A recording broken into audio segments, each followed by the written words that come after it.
And yes, for the second consecutive year, North Dakota hockey is #1 in the NCHC as we welcome you to North Dakota hockey with Brad Berry here inside Ralph Engelstad Arena alongside the head coach. I'm Greg Ankers. And Coach, you entered this past weekend with an opportunity to clinch the cup outright. You were able to do that. Certainly another check mark in the old box this weekend. Absolutely. You know, starting out in August, we had a bunch of goals we wanted to get to, and that was one of them, to win the Penrose and be #1 after the regular season. We've done that, and again, it goes to the hard work and the leadership we have in our locker room. So much to go through this weekend as we go to Friday night's highlights between clinching the Penrose Cup that we'll talk about. We'll talk about senior night when we get to Saturday night. Starting out on Friday night, though, Coach, in the first period, we're not going to see a lot of Cam Johnson in these highlights because there was so much offensive power on your end. But Johnson did everything that he needed to do to make this a successful game for you guys. Yeah, he did. He wasn't tested very much, but when he was, obviously, as you could see there, he had to make some tough saves at key times, and again, had to be sharp. Yeah, 3-on-2 by Western Michigan there. Aiden Muir to Frederick Tiffels on the doorstep. But Johnson there with the pad save, one of 31 saves on the night at the 12:20 mark of the first period then. What a phenomenal play here by Brock Besser, circling behind the net, stays with the play after he drops it to Troy Stetcher. Stetcher gets it back to Besser, and he makes no mistake about it to put your team out in front 1-0. Yeah, good play by Brock, giving it to Stetcher, and Stetcher obviously having head up and giving it back. But what I really like about it is after the goal, Brock points to Troy Stetcher making that great pass play, and that, again, is a team-first mentality. Absolutely. His 23rd goal of the year makes it a 1-0 hockey game. Then less than 2 minutes later, the CBS line back at work here as Kajula goes to Nick Schmaltz, and Schmaltz does the rest with some fantastic stick work to bury it and make it a 2-0 hockey game. Yeah, again, you know, there wasn't a lot of room there to make that play, but that's a good player making a good play, and again, we've seen that time and time again out of this line. Absolutely. Catches it from behind. This play would go all the way up to #3 on SportsCenter's top 10. You always got to love that for Schmaltz's 5th goal of the season. So 2-0 after the first period. Move ahead to the second period, and your team goes right back to work just 30 seconds into the frame. Tucker Poolman with the steal, and then it's Schmaltz to Besser, and Besser decides that he can make a Schmaltz-like play here as well as he gets his second goal of the game. Yeah, well, you know, those guys are pretty close friends and pretty close teammates, and obviously one tried to outdo the other, and they were both great moves. Absolutely. Besser's 24th goal of the season makes it a 3-0 game. We talk about it every week, it seems like, but Besser's game continues to go to another level each night. Yeah, well, it's a confidence. You know, obviously him through the year gaining confidence, and again, he's a factor in each and every game, and the biggest word is consistency. He brings it every night. 2 minutes later then, time for some other players to get involved on this night. Rhett Gardner going to feed Chris Wilkie for the one-timer out in front. And all of a sudden, it's a 4-0 game. Momentum's on your side. The place is rocking. This is the start that you wanted to have to this series. Absolutely. And again, this time of year, it's about getting contributions from other players. And again, when you see Rhett Gardner and Chris Wilkie show up on the score sheet, that's a good thing. And Wilkie not done on the night. We'll see him again later. His first goal since October 30th at CC. Then past the midway point of the second period, Paul Ledoux, his first shot gets blocked, but he stays with it. Like the solid player that he is, gets the rebound goal to make it a 5-0 game, Coach. Yeah, and again, you're seeing a guy like Paul Ledoux now join more on the offensive end of it, and he's getting rewarded for it. And again, having that shot-first mentality, as you see here, he stays with the puck even though it's got blocked, and then finds a way to get the puck to the net on another opportunity and scores. It's Ledoux's 4th goal of the season, making it a 5-0 game. Then in the closing minute of the period, we're going to see Wilkie reemerge, winning a race to the puck. And then it's going to be Hayden Shaw ahead to Colton Sanderson for his 4th goal of the season. A nice play for this line to get involved. Yeah, the first thing obviously is Colton making a great play on the breakaway, but it all started with good defense and Chris Wilkie pushing the puck back to Hayden Shaw, who did a quick up transition play. So a couple guys made that play to give Colton that opportunity. Sanderson, who entered the season, of course, in and out of the lineup, had not scored any career goals. He's up to 4 now at that point. We'll see him again as we go into the third period of a 6-1 hockey game. And your play in this game, Coach, from below the dots was so good. From the dots in was so strong all night long, wasn't it? Yeah, and again, going on the forecheck, when you talk about putting pressure on the other team and trying to make them make mistakes, that's a big deal as far as getting somebody on the forecheck. And obviously in that goal there where Wilkie scored it, Gersic had great pressure on the forecheck. Gardner to Wilkie. Wilkie's second goal of the night, fifth then of the season, makes it a 7-1 game. And your team not finished scoring as you build the snowman complete. In the closing minutes, Shaw going to center to Sanderson for his second goal of the night, and this one just all UND, Coach. Yeah, it's a good offensive play. We had our D-man slash through the middle of the rink. Hayden Shaw made a great play going through, got the puck, and he finds Colton on the back door. And again, it's great to see Colton Sanderson, who's absolutely having some good success after his first 2 or 3 years here. Yep, so it goes in the books, an 8-1 final. The victory clinches the Penrose Cup outright for UND, their 17th conference championship. That's more than any team in the nation. And a 4-point night ensued for Besser, Wilkie, and Schmaltz. Cam Johnson, we mentioned, was brilliant between the pipes when he had to be. 31 saves. How important was his play on Friday night? We didn't see a lot of him because we wanted to show so many of the goals there, but his play was also a determining factor. Yeah, like I said, he had to make some saves early in the game to keep us grounded there. And again, he's been doing that all year. So again, Cam's a huge part of our team, and we need him to be strong every night. Your thoughts on the second consecutive Penrose Cup? You share it with no one. Second time you've won it back-to-back seasons. Again, so much more to go, of course, but an opportunity to kind of reflect on where this team is at. Well, again, going into each and every year, like the bar is high here, and again, that's one area that we want to make sure that we're at the right end of it. At the top end of it is being top in the conference and winning, having a chance to win the Penrose every year. And again, we're grateful, but again, that is a goal of ours each and every year, and that's a high bar. Well, with the business taken care of on Friday night, as far as the Penrose Cup Championship is concerned, heading into Saturday night, the focus shifts to the seniors. We'll talk about that next here on North Dakota Hockey with Brad Berry. North Dakota Hockey with Brad Berry on Midco Sports Network is presented by RydellCars.com, Sue Shop at Ralph Ingolstadt Arena, and Hot Spring Spas and Pool Tables too. Welcome back. With the Penrose Cup in hand and another conference championship, the focus shifts to senior night on Saturday night at Ralph Ingolstadt Arena as UND goes back to work against Western Michigan. And Coach, a lot of emotions going into this one, of course, with all the external things going on. Not the best start for your team over the first 20 minutes. No, there wasn't, and again, a lot going on. We never want to hang anything on an excuse, but there was a lot going on that night, and again, I'm thankful we found a way to come back. Early on, a turnover leads to Western Michigan's first goal. Colt Conrad right out in front, giving Western Michigan a 1-0 lead. What were you seeing out of your team over the first 20, Coach, that allowed Western Michigan to capitalize on opportunities? Well, first of all, I mean, after winning 8-1, you had a team with pride over there that came back, and they came out and played very, very hard. Obviously, it wasn't the start we wanted, but they put a press on it, and again, we had to make sure that we had to respond the right way. Moments after that first goal, your team does respond by way of number 16 once again, as Brock Besser skating around the backside of the net, finding the soft spot for his 25th goal of the year, gets things tied back up at 1 apiece. Yeah, he's done that time and time again over the year, coming off his offside there and getting opportunity, pushing to the middle and finding a way to score.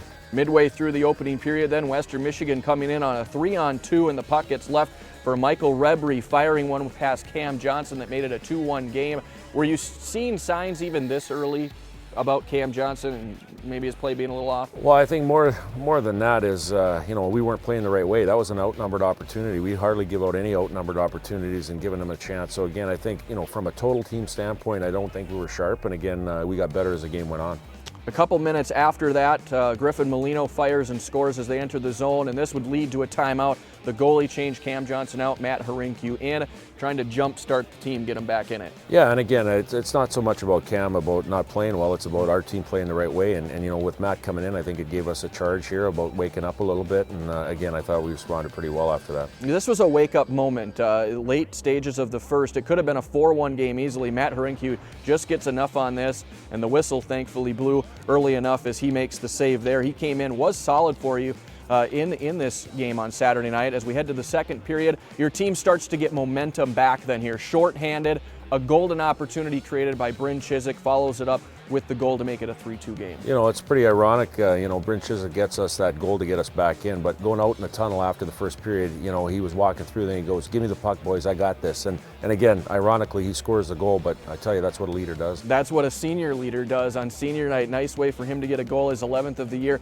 Makes it a 3-2 game. Then later on a 4-on-4, a little extra space out on the ice, always beneficial for your team, and Brock Besser collapses the D here, setting up Troy Stetcher for a goal. And again, we just saw that highlight on Friday night, Stetcher to Besser and Besser to Stetcher now. And again, when you got open ice with good players, that's what they do. And again, now we're back in the game. It shows the focus that teams have to have on Besser this stage of the season, though, when three guys are just reacting to what he's doing to set up that opportunity for Stetcher's 7th goal of the year. 2 minutes later then, UND back on the attack, and Gage Osmus with a shot from the point gets tipped out in front by Shane Gersich, and it's a 4-3 game.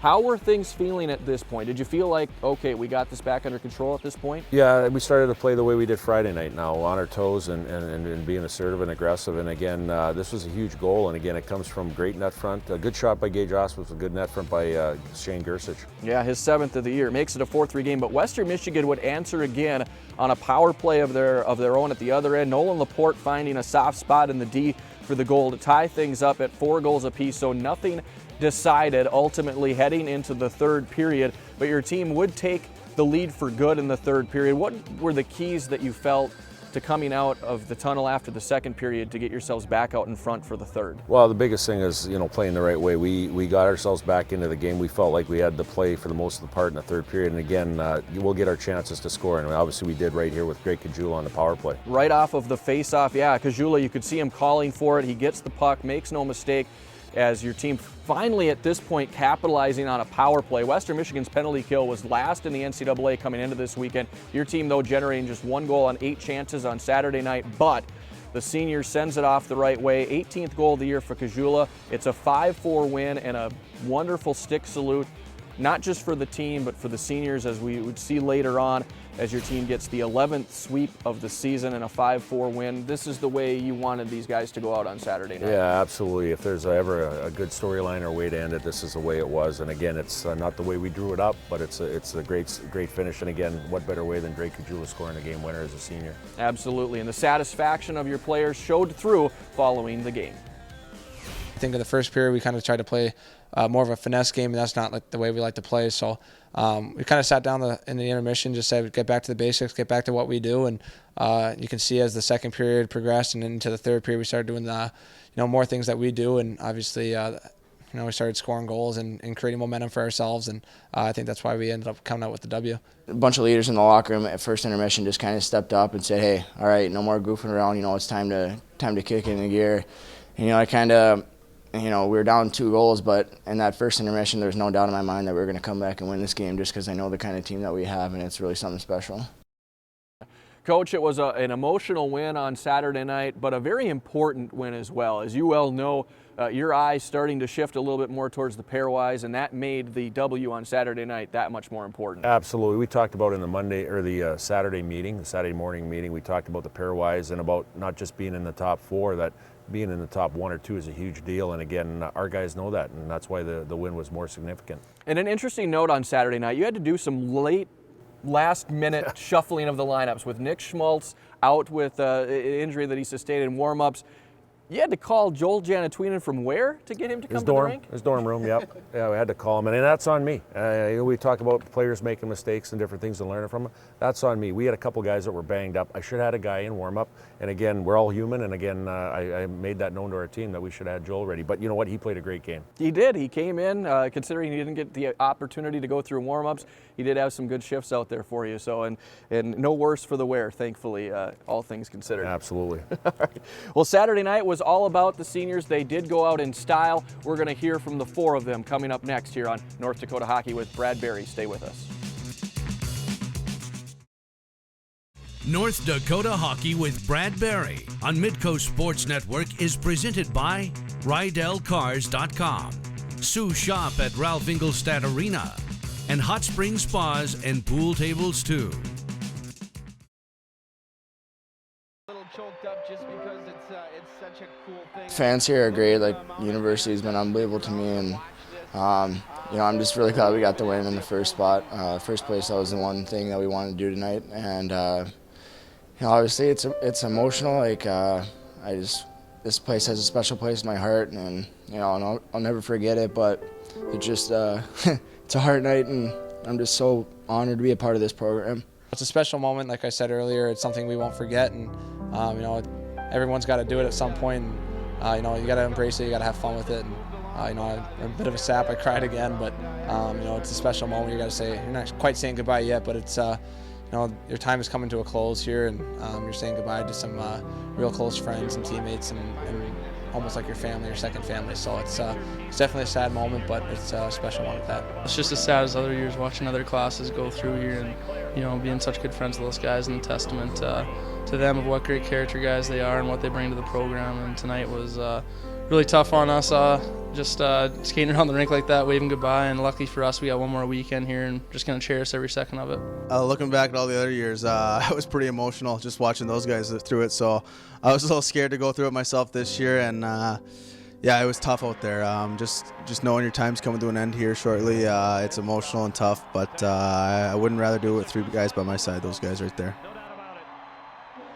Coach, four guys that have meant an awful lot to this program over their time. How can you sum it up into words for us? One word: loyalty. Each and every one of them, and it's a long story on each and every one of them, but there was opportunities and adversity in their whole careers here at North Dakota. The biggest word I have to say is loyalty, because they remained in the program, and they're a huge part of our success. The four of these guys have taken such different paths throughout their career here. What does it say about them as a group to have endured a lot of the things that they've had to go through? Just their closeness and their affiliation to our program. And again, when we have players come to our program, they come here because their North Dakota mentality, and again, it shines through in each and every one of them. The other two guys that I want to mention is Zane McIntyre and Jordan Schmaltz. They would have been a part of the senior group. We haven't forgot about them, and again, they're part of our family here as a senior group. Absolutely, a very special group with hopefully very special things to come. And coming up in a little bit, Coach and I are going to preview the NCHC quarterfinals against Colorado College. That's still to come here on North Dakota Hockey with Brad Berry. North Dakota Hockey with Brad Berry on Midco Sports Network is presented by RydellCars.com, Sue Shop at Ralph Ingolstadt Arena, and Hot Spring Spas and Pool Tables too. Following a weekend in which he tallied 3 goals and 3 assists, freshman forward Brock Besser has been named NCHC Offensive Player of the Week. It's the first time he's been awarded the honor after winning Rookie of the Week honors 3 times earlier this season.